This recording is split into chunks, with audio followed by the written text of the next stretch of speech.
Aquí en Neo TV, a esta hora presentamos El Testimonial, comunicación profesional para el análisis y debate. Saludos amigos del Ecuador y del resto del mundo, bienvenidos a El Testimonial. Nuestra invitada de hoy es Michelle Villavicencio, experta en comunicación política, entre otras experticias. Vamos más allá de las ideologías y de los planes de gobierno de los candidatos presidenciales.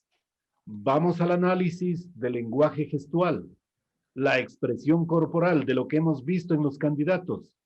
Pues en Ecuador, creo yo, aún se vota porque el que me cae bien, porque es gracioso, es enérgico, es contundente, o no vota porque veo que su salud está deteriorada, muy livianito en sus expresiones orales.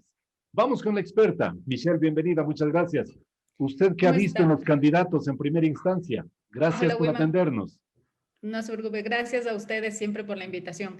Bueno, hoy creo que hemos tenido la oportunidad de ver una campaña primero súper atípica porque el tema del contexto en el que vivimos, la pandemia, ha obligado a los candidatos y a los ciudadanos a ser receptores de una campaña absolutamente diferente, a obligarnos, digamos, a tener una campaña netamente digital. Los candidatos, muchos con responsabilidad, diría yo, han asumido este gran reto que es poder innovar en campañas, en una campaña diferente, en una campaña totalmente digital.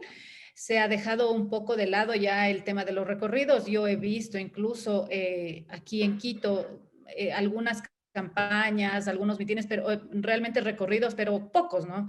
Pocos, ya no se ve como antes, que estábamos abarrotados en todos los barrios, en todos los parques, teníamos reuniones, los lanzamientos de campaña, de hecho, que eran icónicos para cada partido y digamos, era el primer golpe que daban, el primer golpe de efecto, ¿no? Pero no, Hay poca tarima, ¿no?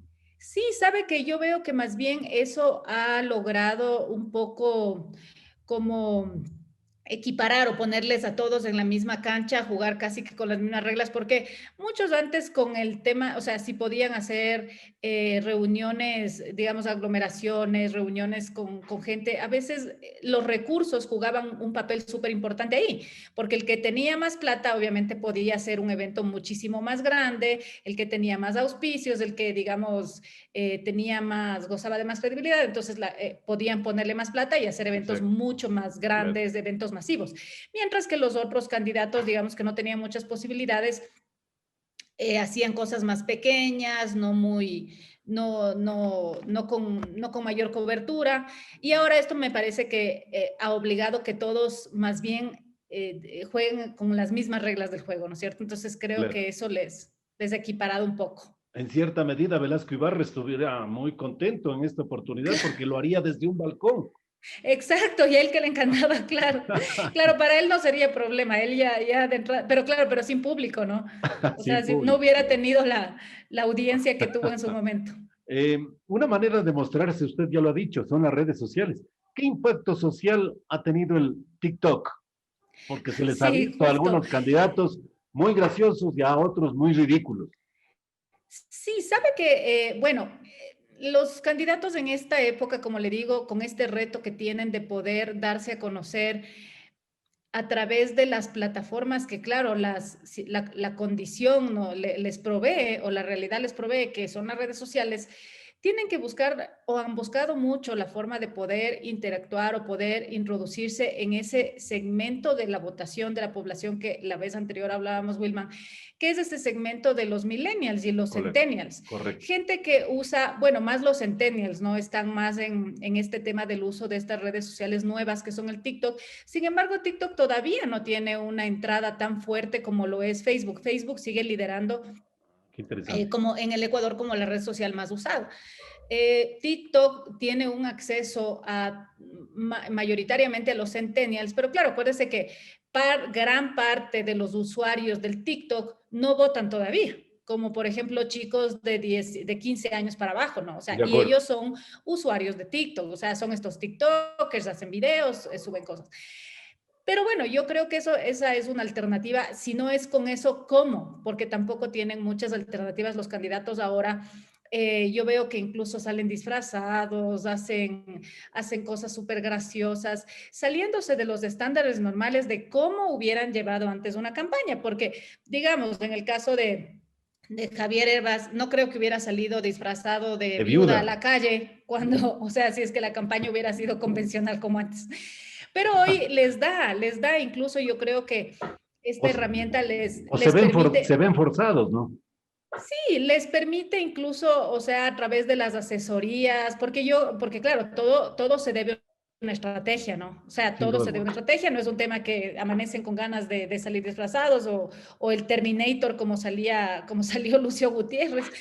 Todo se debe a una estrategia, pero creo que el posicionamiento que finalmente les va a dar TikTok no les va a llevar, digamos, como a hacer a tener el impacto como para poder ganar las elecciones. O sea, en eso estamos clarísimos. A muchos yo creo que esta herramienta les ha servido para darse a conocer. Eso sí Claro. es cierto. Salir del anonimato. Porque cuando, claro, cuando los videos estos o estos videos que se hacen en TikTok ya, digamos, trascienden un nivel ¿cómo se llama?, de difusión, ya pasan a Twitter. Y claro, cuando llegan a Twitter ya tienen un nivel de audiencia diferente. Entonces, eso es lo Mm. importante. Y les ha servido mucho como para plataformas, a gente que ni siquiera sabíamos que existía, ¿no? Candidatos que son nuevos hoy, que Michelle, pero usan no, esto. no es el único formato. El TikTok también son los No, memes, ¿no? Es otra fuente de exacto. información y de impacto emocional y humorístico, ¿no? Claro, pero claro, los memes no se hacen ellos. Los memes sí, los memes, digamos, ellos son víctimas de los memes, porque, o sea, cuando cometes un error, cuando algo pasa, se sale de tus manos, claro, lo más divertido es crearte un meme y esto empiezas a viralizarlo, esto empiezas a compartirlo, pero claro, no es una herramienta que yo uso como estrategia para decir yo me voy a hacer conocer a través de los memes, porque más bien esto es un tema medio sarcástico, ¿no? O sea, una forma medio graciosa de cierta forma de ridiculizar a la gente cuando comete algún error. Pero sí Claro. les ha servido. Yo veo como le digo, ahora todos están trabajando o todos están en una campaña con las mismas limitaciones. Entonces, a En mí la por lo misma menos arena, claro. en la misma arena eso me gusta y porque les pone a trabajar en otras cosas que de pronto no creían que podían hacer o en unas iniciativas que de pronto no tenían pensado hacerlas, pero tienen que, porque tienen que destacarse en un mismo ámbito con la misma limitante, que es no puedo estar frente al electorado. Sin embargo, hay una cosa súper importante, Wilman, que las redes sociales, o sea, el uso de las redes sociales y la tecnología y lo que era antes la campaña presencial, digamos, o la campaña física, ya rompe este palito, ¿no? Ya rompe esta diferencia entre lo digital y lo presencial, digamos, y lo físico. Porque las redes sociales cumplen o deberían cumplir o deberían ser utilizados de la misma forma en la que yo actúo con la gente. ¿Para qué te sirven las redes sociales? Además, las redes sociales, como yo decía algún rato, nos dan la posibilidad de poder incluso estar más cerca, aunque usted no crea, nos dan la posibilidad de poder estar más cerca del elector porque yo puedo interactuar con él, responder sus preguntas. Cuando yo voy digamos, a una caravana, cuando voy a un espacio público, a un Claro. mitin, a una reunión, yo puedo dirigirme a todos, pero sin embargo no me dirijo a nadie en específico porque yo doy mi mensaje a todos los que están ahí. No interactúa, es No interactúo, unidireccional. exactamente, no tengo la oportunidad de conversar con el Sí. ciudadano, no tengo la oportunidad de receptar sus preguntas. No hay el feedback que se dice, ¿no? Exacto, el evento estaba hecho para 2 horas, hablo las 2 horas, hablan el resto de candidatos y hasta luego y se acabó. Y la gente se va con la idea de, bueno, él dijo esto, sacará sus apreciaciones. Pero en las redes sociales hay una cosa súper importante que es la segmentación. Entonces yo puedo segmentar incluso mi mensaje, quiero que lleguen a profesionales, quiero que lleguen a médicos, quiero que lleguen a más de casa. Y en esta segmentación yo puedo incluso, tengo la probabilidad o tengo la posibilidad de poder interactuar con cada uno de ellos. Yo he visto, de hecho, con mucho agrado, que hay muchos candidatos que responden a las preguntas y lo hacen público, ¿no? Por ejemplo, en Twitter yo veo que hay candidatos que le dicen, no, mira, tal persona, yo quiero comentarte, este es mi plan de gobierno, esto es así, yo estoy proponiendo tal cosa. Y eso es súper importante. O sea, me gusta el hecho de que, primero, se adapten a estas nuevas tecnologías y que además lo vean como la oportunidad de poder hacer este match con la gente que Correcto. no pueden estar físicamente. En efecto, el lenguaje gestual de los candidatos se ha reducido al mínimo, usted ya lo ha dicho. Subirse en un vehículo, en una caravana y solamente levantar la mano. No existe en ellos una expresión facial completa. No se les ve su rostro porque la mascarilla o el barbijo les protege, les cuida. ¿Cuánto se pierden en comunicar desde esta fuente? El lenguaje facial. Eso es súper importante. Lo que usted dice, tomemos en cuenta que, de hecho, el lenguaje no verbal es el 70% de la comunicación y no poder expresar realmente con gesticulación, la cara, el rostro, además de esta parte del rostro, este triángulo, es lo que más expresa de nosotros, ¿no? Tenemos más de 150 músculos que podemos usar cuando hablamos con alguien, nos reímos. Cada parte del rostro expresa una cosa diferente y denota, de hecho, qué es lo que sentimos al momento de hablar. El hecho de ahora estar detrás de una mascarilla sí imposibilita, y yo leía un artículo súper interesante y decía, tenemos que aprender a hablar con los ojos, porque lo único que se nos ve son los ojos. Entonces, pero es súper difícil demostrar, digamos, agrado. Yo no puedo expresar cuando me estoy riendo, hay gente que no demuestra mucho con la mirada, ¿no es cierto? Pero claro, esto imposibilita un montón, o sea, Claro, esto claro. realmente les ha limitado y ahora el mensaje va a ser más importante. El lenguaje verbal ahora es más importante o ha tomado fuerza a partir de que estamos con el uso de la mascarilla que el lenguaje no verbal. Pero tenemos todavía también los movimientos de las manos, gesticulación a través de las manos o el cuerpo, la posición que adoptan. Y eso se vio mucho en el debate, ¿no? O sea, si bien es cierto en los recorridos la gente tiene que usar mascarilla, pero en el debate estaban sin mascarilla. Podían hacer uso, digamos, un uso más potente de sus manos y de su lenguaje no De verbal. acuerdo, de acuerdo. Y ahí se vio realmente como muchos, incluso como hasta exageraban el uso del lenguaje no verbal cuando uno de los candidatos se paró y dijo, ciudadanos. O sea, entonces, como le digo, hemos visto de todo. Sí, muy interesante y muy inteligente su posición porque justo ha desembocado usted en el análisis del tema de los debates para saber o preguntarnos, Michelle, ¿qué comunicaron los candidatos? ¿Qué comunican en sus presentaciones? ¿Son ilusiones? ¿Son planes de gobierno? ¿O evidencias discursivas trasnochadas con la ilusión de llegar? ¿O enviar un mensaje de amor a su esposa en pleno debate? Como lo hizo el candidato Giovanni Andrade, mezclando lo aprovechó, público con lo personal. aprovechó el espacio. ¿No es Aprovechó el cierto? espacio. El Sí, mismo candidato acaba de afirmar de que lo escopolaminaron. escopolaminaron en una taza Sí, de café y que por eso no pudo responder bien. Bueno, estoy hablando del candidato que sus propios coidearios lo acusaron de haber plagiado plagiado su plan de el plan de gobierno. gobierno. Entonces, Uh-huh. ahí un poco de la broma a lo serio, Michelle. Mire, este tema incluso de los debates ahora en esta época de campañas digitales, como usted ve, ha polarizado mucho en dónde estoy y a quién le comunico, ¿no? Porque si usted se da cuenta, como hablábamos al inicio, TikTok es una herramienta que la usan entre centennials y más, digo, millennials y más centennials. Los debates en cambio, son usados muchísimo más de los millennials para arriba, los boomers, los baby boomers, la generación X y todo, ¿no es cierto? Entonces, acá en esta polarización que tenemos del uso del uso de esta herramienta de debates y quienes consumimos los debates, no somos esa mayoría que va a votar, ¿no es Claro, cierto? claro. Entonces tenemos otro lado, estamos al otro lado del río, digamos. Entonces es súper importante y yo veo, ¿qué propusieron, viendo su pregunta, Wilma? ¿Qué propusieron los candidatos? Todos lo mismo, nada en concreto. Ujú. Todos hablaban de muchas generalidades, todos ofrecen empleo, todos ofrecen vivienda, todos ofrecen ayudarles a superar la crisis económica. El principal problema de los ecuatorianos sigue siendo el tema económico, y el tema económico, como hablábamos la vez anterior, y esto no ha cambiado, sigue Sí, siendo la falta de empleo, sigue siendo la exactamente. incertidumbre de si tengo trabajo, continuar con mi trabajo, o si voy a conseguir trabajo si ya no lo tengo. El tema de los emprendedores, todo pasa por lo económico realmente. La gente está endeudada, no sabe cómo va a pagar sus deudas.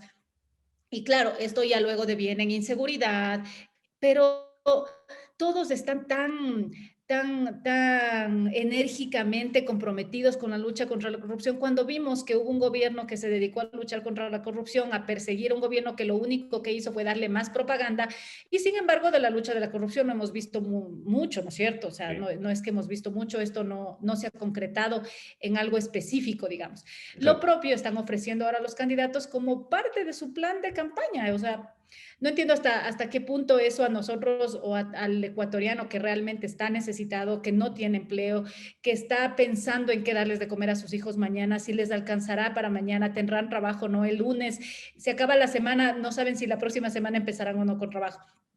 Ahora, ¿cómo fueron las propuestas, los debates? Yo vi un debate, por lo menos los primeros debates súper planos, no se decía nada en concreto. Además que no había debate. La esencia de un debate es poder La un poco confrontación de ideas. refutar, exacto, un poco confrontar la idea con el otro, si no me Claro. parece, defender mis tesis, mi teoría. Y No. esto no se vio Es una realmente, esto no se vio. exposición de ideas, lo que Se aprovechó planteaban. para hacer una exposición Sí. de lo que los candidatos, digamos, ya están haciendo, porque, digamos, plantear sus propuestas, presentar sus planes de gobierno, ya lo están haciendo. Pero Pero en entonces, realidad... Michelle, volvamos, y perdona la interrupción, a lo corporal y a lo gestual, a la comunicación no verbal. Nos hace falta entonces, Alvarito Noboa es un bonachón, gracioso de los políticos.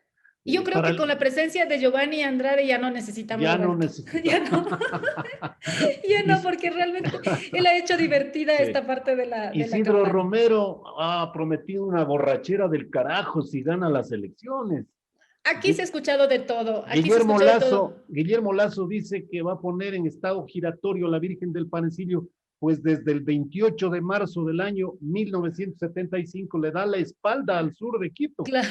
Lucio Para Gutiérrez que, aparece con una bazuca al hablar de ajá, de la lucha la contra la corrupción. corrupción. Y Andrés Arauz cierra el camino al hablar de una minería inversa y del oro en los celulares. Este tipo de expresiones, ¿qué impacto tienen? ¿Qué análisis tiene Michelle? Mire, yo he visto en la primera parte de la campaña, acuérdense, más o menos en la pre-campaña, cuando todos pensaban que decir malas palabras era como la tónica de la campaña y era lo que iba a llamar la atención a las audiencias. Era súper chistoso porque de un momento acá, primero Lazo que salió con su icónica frase del ya todos saben, no voy a repetir esa palabra. Luego salió Abdalá también con un video que decía, ya por presidente voten por quien les dé la gana, pero de puros voten por mí para asambleísta. Sí. Luego un Celi también transformado que decía, aquí digan la verdad, carajo. O sea, todos optaron por una campaña un poco salida fuera de contexto, donde asumían, yo no sé quién les dijo, o sea, yo no sé, tal vez habrá habido alguna encuesta, yo no sé, tal vez yo estoy perdida en esa parte, pero yo no creo que una campaña con ese, digamos, con esa forma de hablar, con esas expresiones, llegue a mucha gente, ¿no? O sea, si pienso que eso, digamos, me va a conectar con la gente, con el sector popular, Claro. con la gente de bajos recursos, no creo, ¿Usted no porque aconsejaría? yo personalmente no. Yo no creo que esa sea la forma de llegar a la gente, porque acuérdese que usted no solo se dirige a un grupo de personas, se dirige a muchísima gente. Cuando usted quiere, digamos, diferenciarse en el mensaje por públicos objetivos, lo que tiene que hacer es segmentar y mandar un mensaje diferente, qué sé yo, no va a decir lo mismo que dice en Manabí, que va a ser lo mismo que diga en Guayaquil, porque no son condiciones y situaciones distintas. Ahora, yendo a lo del lenguaje no verbal en los debates, bueno, los candidatos prácticamente siguieron la misma línea, no son muy elocuentes, no tienen mucho manejo del lenguaje no verbal. De hecho, algunos, como yo diría, como el candidato Arauz, se le veía más nervioso que digamos que centrado en cómo estaba su lenguaje no verbal, cómo expresar lo que decía verbalmente, decirlo con sus gestos, con O sea, no había una ilustración no había, entre el no, lenguaje corporal y la expresión oral. exactamente, ahora muchos otros, incluso su posición era muy apagada, algunos les veía muy retraídos en su silla, muy controlados, algunos trataban como de soltarse un poco en el debate, pero más bien estaban muy forzados, se les veía muy metidos así. Incluso, yo digo, cómo fueron vestidos, ¿no? O sea, todos muy elegantes, muy formales, muy presentados. Sí, yo creo que en un debate uno tiene también que demostrar que está trabajando, porque es parte de, ¿no? De la campaña. O sea, Claro. de pronto yo creo que incluso este tema de cómo iban vestidos, sí hubiera podido ser un poquito mejor, tampoco tanto como ya el estilo playero de uno de los candidatos que ya, ya iba ya otra cosa, hasta El señor quería, Isidro Romero estuvo muy, muy colorido, ¿no? En su primera presentación. Michelle, sí, sí, sí, sí. del 100% del mensaje de un candidato, solo el 5% corresponde a lo que plantea verbalmente. Imagínense, el 95% restante es lenguaje corporal. ¿Quién se comunica mejor en el marco de esta regla de oro, por decirlo así? Sí, lo que usted dice es muy cierto, como yo le decía, el lenguaje corporal, el lenguaje no verbal, perdón, era antes de la pandemia, o sea, cuando nosotros comunicábamos sin la mascarilla, era mucho más, ¿no? Era mucho mayor. Ahora tenemos una incursión más bien del lenguaje verbal que está superando. En este sentido, ¿quién comunica mejor? No, no le podría decir quién comunica mejor. Yo creo que Todos todos tienen sus errores. Sí. guardan la misma lógica. Cada uno tiene, digamos, es mucho mejor en ciertas cosas, el otro es mejor en otras. No veo que haya un candidato realmente que haga uso de estas técnicas de comunicación o de gesticulación o de lenguaje no verbal mucho mejor que otro. No, porque yo creo que muchos se han quedado en esa parte de aprenderse de memoria sus propuestas, su plan de gobierno, lo que quieren comunicar, que al final son generalidades, porque todos hablan de generalidades. Me parecía más bien, me llamaba mucho la atención cuando incluso mandaban en ese mismo momento a revisar las redes sociales. Algunos candidatos decían, ¿quieres saber lo que propongo? Vaya a revisar este rato mis redes sociales. Tenían la oportunidad de decirlo en ese momento, pero a uno le mandaban a revisar las redes sociales para ver qué es lo que decían, ¿no? Entonces, en estos momentos, digamos, en estos espacios donde pudieron aprovechar para poder, digamos, un poco combinar las dos cosas entre el lenguaje verbal y el lenguaje no verbal, no creo que ninguno haya destacado la verdad. Creo que trataban, sí, creo que previo a los debates, como todos, siempre tienen sus asesores que les capacitan, les preparan, les hacen un poco practicar cómo sería el debate, cómo van a exponer sus ideas, pero sin embargo creo que muchos, en algunos casos incluso se excedieron, como le digo, este candidato que se paró en medio del debate y se puso a gritar ahí, a hablar en voz alta y a referirse a los ciudadanos.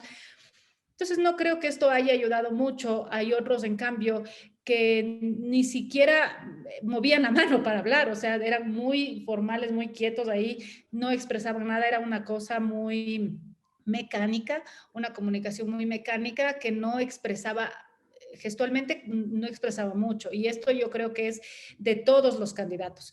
Cuando filman un spot, cuando se refieren, cuando hacen una grabación de un spot, yo veo que se mueven más, que gesticulan más, que hacen otras cosas. Pero de lo contrario, no. O sea, incluso yo le digo, habían momentos en el último debate, por lo menos, en que un candidato le estaba increpando a otro algunas cosas y lo hacía incluso bajó hasta el tono de voz. O sea, bajó el tono de voz, le hablaba muy suave, en un tono muy conciliador, que no parecía que le estaba reclamando, parecía más bien que le estaba contando algo, o sea, como estaba conversando. Entonces, y esta forma de expresarse no denotaba ni poder, no denotaba ni liderazgo. A muchos, incluso en el tono de voz, les hace muchísima falta un tono de liderazgo, un tono de un posicionamiento mucho más De fuerte, autoridad. porque sí, porque yo creo que los ecuatorianos sí necesitamos hoy por hoy volver a ese tipo de liderazgo que nos demuestre realmente que tiene poder, que tiene valor, que tiene autoridad. Es tan así y es tan así que el mismo, yo creo que el mismo Correa y los mismos asesores de Correa lo ven, que Arauz lo están convirtiendo en este ser que levanta la voz, que se refiere, que habla más duro, que expone mucho más fuerte sus ideas, porque, bueno, la naturaleza de él no es esa, pero están tratando de Sí. transformarlo en una persona que un poco adopte esa particularidad que tenía Correa, ¿no? Que O sea, mantiene la mirada esta hacia forma la de cámara. ser. la mirada hacia la cámara, ¿no es cierto? Exactamente, que se refiera siempre mirando a la cámara, que se refiera a los ciudadanos y sobre todo esta forma que tenía Correa de hablar, de ser muy expresivo, ¿no? Él era muy expresivo, verbal y no verbalmente, era muy expresivo y se le notaba se nota hasta ahora en su rostro cuando uno ve entrevistas de él desde Bélgica o lo que sea. Él es muy bueno comunicando y eso no se puede negar, ¿no? Él es muy bueno comunicando, pero claro, quiere transformarlo a su candidato más o menos a imagen y semejanza de él. Michelle, usted señalaba antes también que es importante que los candidatos se sintonicen con las distintas costumbres e idiosincrasias de cada una de las regiones del país. Los dialectos, ¿qué papel juegan? Inclusive en la comunicación verbal y gestual de los candidatos. Recordemos que hay serranos interandinos, hay serranos amazónicos, hay costeños. También hay unos candidatos a la presidencia que hablan un poco medio como un español porteño. Hay medio indígenas, ¿no es cierto?, con dialecto mestizo. Hay de todo, inclusive hay una candidata como Jimena Peña que luce un maquillaje desvencijado en su forma y lugar, así se la pudo ver en la pantalla. Este tipo de circunstancias, los candidatos todavía tienen tiempo de corregirse para poderse comunicar mejor con sus potenciales electores, Michelle. Sí, como le digo, Wilman, yo creo que este formato de campaña en el que estamos ahora o al que están obligados los candidatos a participar, les ha hecho un poco trastocar esa forma de hablar, ¿no es cierto? Un poco les ha hecho cambiar, porque claro, tienen que dirigirse a una audiencia a través de una cámara y no es lo mismo que cuando estaban con un micrófono y se referían a cientos de personas, eran de cierta forma un poco ellos mismos, ¿no? Entonces podían hablar de la forma que querían, se metían en el papel, entonces eran mucho más naturales. Ahora creo que les han metido en un formato de tienes que hablar así, o sea, lo que usted dice de la candidata, que es la única candidata mujer, de hecho, que dicho sea de paso, me parece que es importante darnos cuenta como mujeres y las mujeres que están mucho en el tema de empresarial, en el tema político, que nos hace mucha falta, ¿no? Nos hace mucha falta Sí. representación en la política, nos hace mucha falta la identificación esta de género. Incluso yo le digo, Wilman, yo veo con preocupación que tenemos candidatos muy buenos a la presidencia con candidatas a la vicepresidencia también muy buenas. Sin embargo, ellos hablan mucho del tema de defender a la mujer de género y no se les ve mucho haciendo campaña con sus vicepresidentas. Correcto. Más bien tienen un papel medio secundario, bien sesgado, Sí. no tienen no tienen un papel muy protagónico, De acuerdo. salen eventualmente en ciertas cosas y cuando hablan, digamos, están en un evento los dos, el que habla es el candidato. La mujer medio asiente, está al ladito, está atrás, pero yo creo que mucho se habla de la defensa de los derechos de las mujeres, de la equidad. Sin embargo, los mismos candidatos que tienen vicepresidentas mujeres, yo no veo que les pongan a sus candidatas a hacer papeles muy importantes o se refieran mucho a ellas cuando hablan, por ejemplo, de la construcción de sus planes de gobierno o hablen de lo que sus vicepresidentas van a hacer. Entonces, eso es muy importante destacar. Y por otro lado, el tema del dialecto que usted dice, claro, ahora los candidatos, claro, tenemos un candidato como Yacu, que obviamente él se identifica y habla en un lenguaje que apunta realmente a ese público objetivo al que él quiere llegar, al público indígena, al público que, digamos, con el que él más se siente identificado y que históricamente querrá que continúe dándole el voto a ese grupo, ¿no? A ese partido al que él representa. El resto de candidatos, como le digo, incluso yo creo que ya se salieron un poco de lo normal o se salieron un poco de lo tradicional, queriendo hablar en un lenguaje que no es común en todos los ciudadanos, que no es común en todas los digamos, en todas las clases sociales, cuando hablan con malas palabras, se refieren de forma vulgar, hablan, Lucio Gutiérrez, vi la otra vez un TikTok que hizo refiriéndose de forma súper vulgar a que tenían que votar así, o sea, realmente ya un poco se han pasado esa línea, ¿no? Esa delgada línea entre lo gracioso y entre lo vulgar ya en algunos momentos. Entonces, sí, yo creo que algunos candidatos, incluso mal asesorados, como les decía, cuando fueron al debate, por ejemplo, el tema de maquillaje, el tema de su formalidad en su vestimenta y cosas así. Yo creo que podía haber variado un poquito, no podía ser tan excesivo en algunos casos. Michelle, muchas gracias, su gentileza. Pues en este abanico de candidatos, 16 que existen, tenemos todavía la oportunidad de hacerles una lectura crítica mucho más contundente a sus expresiones corporales y faciales, ¿no es cierto? Así es. Muchas gracias, Michelle. No, muchas gracias a usted, Wilman, siempre a la orden y siempre con muchísimo gusto de poder estar en su espacio tan importante y tan bonito de discusión. Michelle Villavicencio, experta en comunicación política, aquí en su participación en el testimonial. Hasta pronto. Hasta pronto, que esté muy bien, gracias. Hemos presentado el testimonial, transparencia de la verdad. De lunes a viernes desde las 18:30.